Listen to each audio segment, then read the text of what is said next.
small daily, seemingly insignificant improvements when done consistently over time. And that practice of meditating on becoming less fearful, visualizing yourself as the person you want to be, maybe in a scenario, maybe it's in a business, maybe it's in a presentation, maybe it's asking someone out, maybe it's running a marathon or just getting to the gym, seeing yourself with your eyes closed while the world is asleep and just feeling at a cellular level and the colors. Visualization is incredibly powerful. And then prayer.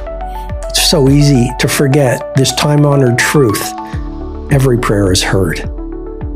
And if you don't believe in God or you don't believe in spirit, then I'm sure you believe in your subconscious. And so prayer, MVP, is a very powerful tool. Second tool, I call it the pre-performance paragraph.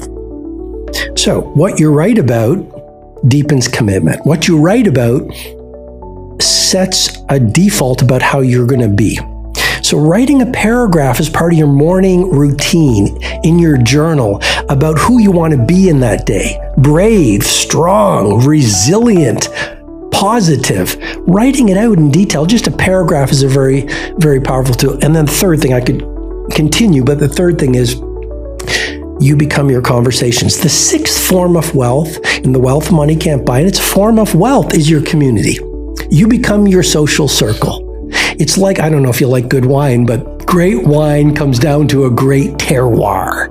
The terroir is the surrounding, the ecosystem, the wind, the soil, the sun, etc. Well, as human beings, we become our terroir.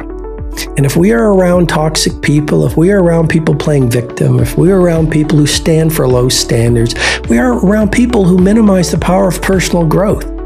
We are around people who are takers. We will become the people we surround ourselves with. And we could get into the science of mirror neurons, which cause us to mimic our social circle. We could talk about emotional contagion, which is the scientific phenomenon of us adopting the dominant emotions of the people we are around. So those would be three things. The third thing is really clean out your social circle, get rid of the toxic people. I think you can change the world or be around negative people. You can't do both. Yeah, the last one's such a... we know it to be an age-old truth, yet we struggle with it so much. And I always wonder why that is. And before I ask you that, I wanted to share, I found that whenever I'm complaining about someone in my circle, I am in that process becoming more like them. Like I remember years ago, I was complaining about someone because they always were complaining. And I found myself becoming the biggest complainer I knew because I was complaining about this individual. And so often we're becoming like them, not because we're even mirroring them, we're becoming like them because we're behaving like them subconsciously without knowing.